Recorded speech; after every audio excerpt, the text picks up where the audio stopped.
triplex villas at Kollur, APR Projects.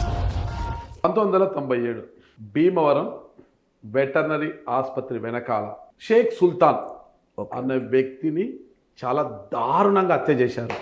అతని మర్మాంగాలన్నీ కోసి పడేశారు. చాలా దారుణంగా హత్య చేశారు. ఆ రోజు హత్య చేసింది ఎవరు, చేయించింది ఎవరు, మీకు ఏమైనా ఐడియా ఉందా? నో యాక్చువల్లీ ఆ కేసులో ఉన్నది మమ్మల్ని కూడా కేసులో ఉన్నాను. ఆ రోజు 1 టౌన్ పిఎస్లో మీ పైన ఎఫ్ఐఆర్ కూడా అయింది కదా? అది 1 టౌన్ కేసులో ఉన్నాను నేను. బట్ ఏంటంటే ఆ రోజున ఏంటంటే వాళ్ళు మా మీద పెట్టడం జరిగింది. ఎవరు అంటే ఏదైతే ఈ సీన్ ఆఫ్ ఎఫెన్స్లో ఉన్నారో చేశారు వాళ్ళందరూ కూడా, అంటే ఆ రోజు చేశారని చెప్పి వచ్చిన వాళ్ళందరూ కూడా నాకు దగ్గరగా ఉన్న వాళ్ళు. ఆ కేసు కూడా వాళ్ళ మీద అపోహలు పడినాయి. వాళ్ళు చేశారో లేదు కూడా నిర్ధారణ అవ్వలేదు. ఇవన్నీ కూడా కేసులన్నీ క్లియర్ అయిపోయినాయి. సాక్ష్యాలు లేవని కోసి కొట్టేశారు, అది వేరే విషయం. సార్ మిమ్మల్ని ఎందుకు ఎఫ్ఐఆర్లో పెట్టారు? అంటే వాళ్ళ చుట్టూ ఉన్న వాళ్ళు కూడా వాళ్ళందరూ తిరిగేది కూడా ఎవరైతే చనిపోయిన కుర్రాడు ఉన్నాడో ఆ చంపేసిన కుర్రాడు అతను మాకు దగ్గరగా ఉండే వ్యక్తే. నాకు చాలా కొలీగ్ అతను. అది ఆ రోజు నా సంఘటన అనుకోని సంఘటన, అది కావాల్సిన వ్యక్తి, అసలు మాకు సంబంధం లేదు. సంబంధం లేని దాంట్లో కూడా ఆ రోజు మమ్మల్ని ఇరిగించడం జరిగింది. ఎవరి అవసరం, ఆ అవసరం ఎవరికి ఉంది? వాళ్ళ పేరెంట్సే. వాళ్ళ పేరెంట్స్ ఎవరైతే ఉన్నారో ముస్లిమ్స్ సుల్తాన్ వాళ్ళ పేరెంట్స్, అంటే ఇది మాతోటి తిరుగుతారు కదా అన్న ఉద్దేశంతో మా మీద పెట్టడం జరిగింది కేసు. అది అంతేగాని మీకు ఎలాంటి అతను బాగా కావాల్సిన వ్యక్తి, నాకు నా ఫ్రెండ్ బాగా. అతను ఇప్పుడు వాళ్ళ ఫ్యామిలీ అంతా వాళ్ళు మేము కలిసి ఉంటాం. వాళ్ళప్పుడు వాళ్ళ అన్న నాన్నగారు కానీ వాళ్ళ తమ్ముళ్ళు కానీ కలిసే ఉంటాం మేము. ఆ తర్వాత అంటే అప్పట్లో మీరు చాలా చాలా దూకుడుగా ఉండేవాళ్ళు, కొంత ఫెరోషియస్గా ఉండేవాళ్ళు. ఆ సంఘటన తర్వాతే మీ పేరెంట్స్ కొంత అలర్ట్ అయ్యి ఇక్కడ ఉంటే ఇబ్బంది పడతాడాల్సి వచ్చింది, దారి మల్లుతాడనేసి మిమ్మల్ని వ్యాపారం కోసం కైకలూరుకు పంపించింది. అందుకోసం కాదంటారా? వ్యాపారం కోసం వెళ్ళడం జరిగింది. వ్యాపార పరంగా కూడా అక్కడ మాకు ఏంటంటే సోర్సెస్ ఉన్నాయి ఎదరికి వెళ్ళడానికి.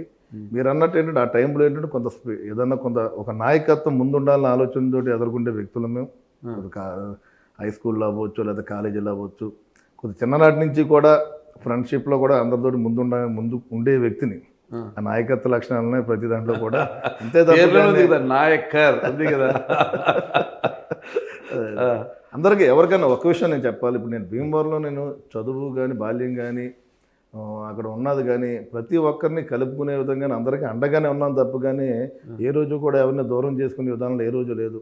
మరి ఎక్కడికి వెళ్ళినా ప్రతి ఒక్కరు నాకు ఆప్యాయంగా ఉండే పరిస్థితి భీమవరంలో కూడా. ఇవాళకి నేను భీమవరం వదిలేసి 20 సంవత్సరాలు అయిపోయినా సరే భీమవరంలో నేను అంటే అభిమానులు కానీ ఆప్యాయతగా పలకరించే వాళ్ళు ఎక్కడికి వెళ్ళినా నాకు ఏ ఏరియాలో సరే నాకు ఉంటారు అక్కడ. నాకు సరే వెళ్ళారు, కైకలూరు వెళ్ళారు, ఆర్థికంగా బాగా నిలదొక్కున్నారు, వ్యాపారంలో రాణించారు. మళ్ళీ ఎందుకు వెనక్కి తిరిగి చూస్తే రాజకీయాల వైపు ఎందుకు రావాల్సి వచ్చింది అసలుకి? అంటే ఇందాక చెప్పాను కదా, ఒక నాయకత్వం అన్నది మాకుంది. అలాగే దానికి తగ్గట్టుగా ఒక సేవ అన్నది కూడా నాకు ఫస్ట్ నుంచి అలవాటు. భీమవరంలో ఉన్నప్పుడు కూడా మేము ఫ్రెండ్స్ కావచ్చు లేకపోతే ఎవరికైనా లేని వాళ్ళకి ఉన్న దాంట్లో సాయం చేసే వ్యక్తిని. అంటే కైకలూరులో వెళ్ళినా సరే కైకలూరులో కూడా నేను ఒక వ్యాపార పరంగానే ఉన్నాను తప్ప ఆ రోజుల్లో కూడా నా స్థాయికి ఏదైనా ఉన్నాకంటే చుట్టుపక్కల గ్రామాలను చిన్న చిన్న గ్రామాలు ఉండి హరిజన్పేట ఉండి అక్కడ వాళ్ళకి నా వంతుకు నేను సేవా కార్యక్రమాలు చేసుకునేవాడిని. అదేవిధంగా డిపార్ట్మెంట్ కూడా ఏదైనా ఉన్నా మన అండగా ఉండే పరిస్థితి ఎవరికైనా ఏదైనా వచ్చినా సరే సేవా కార్యక్రమంలో ముందున్నాం. అదేవిధంగా రాజకీయం అంటారా, ఏదైతే 2009 ఆ రోజు ఎలక్షన్స్ ఉన్నాయి, మా పెదనాన్నగారు స్వయాన బొమ్మిడి నారాయణరావు గారు, అంటే మేము భీమవరంలో రాజకీయంగా ఉన్నా మా పెదనాన్నగారు ఆయన యాక్టివ్గా ఉండేవారు, ఒక చైర్మన్ చేశారైనా. అలాగే అదేవిధంగా కార్పొరేషన్ చైర్మన్ చేశారు, ఒక ఎమ్మెల్సీ చేశారైనా. ఇప్పుడు ఆయనకి 2009 వచ్చేటప్పుడు నరసాపురం టికెట్కి ఎమ్మెల్యే అవకాశం ఆ రోజు చంద్రబాబు నాయుడు గారు కలిగించడం. ఇప్పుడు ఆ రోజున కొంత ఆయన మొదట్లో కొంత నిరాకరణ, అది అయిష్టంగా ఉండడం అన్నది మా దృష్టిలో పెట్టుకుని నేను కూడా ఒక ప్రపోజల్ ఉన్నది ఆ రోజున. మన నరసాపురం ఊరు మన పుట్టిన ఊరు, మన పుట్టికి మనం సహకరించుకోవాలి అన్న ఆలోచనతో మళ్ళీ నరసాపురం రావడం, నరసాపురంకి వచ్చి ఆ రోజు నుంచి రాజకీయ పరంగా ఏదైతే 2009 ఉందో 2009 నుంచి రాజకీయ పరంగా నరసాపురం నియోజకవర్గంలో నేను అప్పటి నుంచి కూడా ఇక్కడ యాక్టివ్ పార్ట్ తీసుకు ప్రజలందరికీ కూడా దగ్గరగా ఉండి ఆ సేవా కార్యక్రమాలు కానీ ఏదన్నా కానీ ప్రజలకు అందుబాటులో ఉంటాం. అంటే మీ మొట్టమొదటి రాజకీయ రంగేట్రం ఏ పార్టీలో జరిగింది? తెలుగుదేశం. అంటే ఫస్ట్ నుంచి మాకు ఏదైతే మా పెదనాన్నగారికి రామారావు గారు ఆ రోజున మరి ముందు పెట్టిన సందర్భం, అదేవిధంగా గౌరవ ముఖ్యమంత్రి చంద్రబాబు నాయుడు గారు కూడా ప్రతి సందర్భంలో కూడా బొమ్మిడి నారాయణరావుని ఎదురు పెడతాం. వారి ఇన్స్పిరేషన్ తోటే మేము తెలుగుదేశం పార్టీలో ఉండడం జరిగింది. మరి తెలుగుదేశం పార్టీ నుంచి జనసేనలోకి ఎందుకు వచ్చారు? అంటే నర్సాపూర్లో అగ్నికుల క్షత్రియ అంటే మీ సామాజిక వర్గం అధికంగా ఉంది, ఇక్కడైతే బెర్త్ కూడా ఖాళీ ఉంది, ఇక్కడైతే పక్క పాగా వేసేయచ్చు మనము అనుకొని వచ్చారు. ఒక బీసీ ఈక్వేషన్తో ఇక్కడికి వచ్చారా, లేకపోతే నిజంగా పవన్ కళ్యాణ్ గారి మీద అభిమానంతో ఆయన కార్యక్రమాలు చూస్తూ ఆయన పోరాటం చూస్తూ టీడీపీని కాదని ఇక్కడికి వచ్చారా? అంటే ఒక విషయం అండి, ఏదైతే 2014లో కూడా నేను 2009 నుంచి 2014 వరకు కూడా తెలుగుదేశం పార్టీలో యాక్టివ్గా ఉన్న వ్యక్తిని. మరి 2014లో కూడా ఇన్ఛార్జిగా అప్పట్లో కూడా నేను నరసాపురం నేను ఉండడం జరిగింది. ఇక్కడ 2014లో కొన్ని సమీకరణాల దృష్ట్యా మరి ఆ రోజున ఇక్కడ మరి మాధవ్ నాయుడు గారికి టికెట్ ఉండడం, ఆ రోజు మాధవ్ నాయుడు గారిని గెలిపించుకురావడం అన్నీ అంటే మా వంతుగా ఆయన గెలవడానికి కూడా మేము సహకరించడం జరిగింది.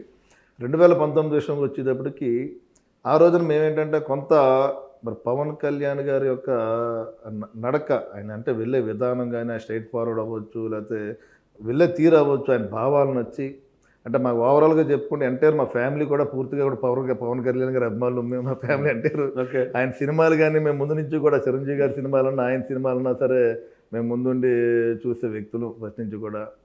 ఆయనతో ఒక ప్రత్యేకంగా అభిమానంతో వాళ్ళు జనసేన పార్టీలోకి వెళ్ళడం అన్నది అభిమానం కోసం వెళ్ళి ఆ పార్టీలో ఉన్నాం. ఇప్పుడు ఆ రోజున కూడా తెలుసు పవన్ కళ్యాణ్ గారు ముఖ్యమంత్రి అవుతారా లేదా అన్నది కూడా మాకు అవగాహన ఉంది. అది దానివల్ల ఏంటంటే ఆయన నచ్చి రాబోయే రోజుల్లో కూడా ఒక మంచి స్థానం మనకు ఉంటుంది. ఆయన కూడా మంచి పొజిషన్కి వెళ్తారు. ప్రజలకు కావాల్సిన వ్యక్తి, ఒక రాష్ట్రంలో ఒక మార్పు తీసుకొచ్చే వ్యక్తి అనే ఆలోచనతోటి మరి ఆయన ఆశయాలతో ముందుకెళ్ళడం జరిగింది. ఆ రోజున పవన్ కళ్యాణ్ గారు కూడా ఆయన సామాజిక వర్గాల నుంచి ఎంత ఒత్తిడి ఉన్నా సరే ఆయన ఉన్న సామాజిక వర్గాల నుంచి ఒక వెనకబడిన అభ్యర్థిగా నాకు ఆ రోజు అవకాశం ఇచ్చారు. ఆయన దృష్టిలో పెట్టుకుని ప్రత్యేక నరసాపురం ప్రజలు పవన్ కళ్యాణ్ గారిలో నన్ను చూసుకుని దాదాపు ఆ రోజున కూడా 50,000 ఓట్లు వేయడం కూడా రావడం కూడా జరిగింది. నాకు రాష్ట్రంలోనే తక్కువలో ఓటమి చెందిన వ్యక్తిని నేను. ఇక్కడ తీసుకుంటే మీకు నర్సాపూర్ అంటేనే అధికంగా కాపులు ఉన్న ప్రాంతం ఇది. మొత్తం కాపుల డామినేషన్ ఇక్కడ. మాజీ మంత్రి కొత్తపల్లి సుబ్బారాయుడు గారు ఉన్నారు, మీరు చూడడం మాధవ నాయుడు గారు ఉన్నారు, రామరాజు గారు, ఇక్కడ చెప్పుకుంటూ పోతే కాకలు తిన్న వీరులంతా ఇక్కడే ఉన్నారు, రాజకీయ నాయకులంతా ఇక్కడే ఉన్నారు. అయినా కూడా ఈ నర్సాపూర్కి ఏ ధైర్యంతో మీరు వచ్చి ఇక్కడ నిలదొక్కున్నారు? అసలుకి ఆ ధైర్యం ఏంటి? అసలుకి ఇంతమందిని ఢీకొట్టి నేను రాజకీయాలను నిలదొక్కుకోగలనా అన్న అనుమానం కూడా ఎక్కడ రాలేదా మీకు? ఇంకా లేదు సార్. ఒక్కటండి, ఇవాళ నరసాపురం ప్రజలన్నది చాలా మంచి స్వభావం ఉన్న వ్యక్తులు, ఇక్కడ కష్టపడిన వ్యక్తిని ఆదరించే ప్రజలు. ఇక్కడ మేము ఆల్రెడీ 2009 నుంచి కూడా నా ప్రయాణం అన్నది మరి ఆ రోజుల్లో కూడా నేను నాయక్ గారు చారిటబుల్ ట్రస్ట్ ద్వారా నియోజక ప్రజలకు నేను వాటర్ త్రాగునీరు కూడా నేను సప్లై చేసిన సందర్భం. మరి ఎక్కడైనా ఎవరికైనా గ్రామాల్లో వాటర్ లేకపోయినా వాటర్ ట్యాంకుల ద్వారా నీరు అందించడం, మరి ఏదైనా ఫంక్షన్స్ కావాలన్నా వాటర్ ద్వారా ట్యాంకుల ద్వారా నీరు అందించడం చేసాం. ఎవరికి ఏదన్నా సరే ఇప్పుడు ఆర్థికంగా కూడా నా స్థాయికి నేను ఏదో ఎక్కువ చేశానని కాకపోయినా నాకున్న దాంట్లో నేను ప్రజలకి నేను సపోర్ట్గా ఉన్నాను. ఎక్కడైనా అన్యాయం జరిగినా సరే, ఎక్కడైనా వాళ్ళు ఇబ్బంది పడినా సరే వాళ్ళకి ఒక భరోసా కల్పించిన పరిస్థితి నియోజకవర్గ ప్రజలు కూడా. మరి 2019లో కూడా ఆ రోజు మేము గెలవలసిన సందర్భం అది కొంత తక్కువ, దాదాపు 4-5 వేల ఓట్లతో మాత్రమే ఓడిపోవడం జరిగింది. మరి 24 ఎలక్షన్ చూసుకుంటే కనుక నరసాపురం రాజకీయ చరిత్రలో లేని విధంగా 50,000 ఓట్ల మెజార్టీ నాకు నరసాపురం ప్రజలు ఇవ్వడం జరిగింది నాకు ఇక్కడ. అది ముఖ్యమంత్రి చంద్రబాబు నాయుడు గారిని దృష్టిలో పెట్టుకుని, అదేవిధంగా పవన్ కళ్యాణ్ గారిని దృష్టిలో పెట్టుకుని ఇక్కడ ప్రజలు నేను వారికి ఉన్న అటాచ్మెంట్స్ వాళ్ళతో ఏ రకంగా ప్రయాణం చేస్తున్నా ఆ ప్రయాణాన్ని దృష్టిలో పెట్టి వారందరూ కూడా నాకు సహకరించిన. సరే రాజు 2009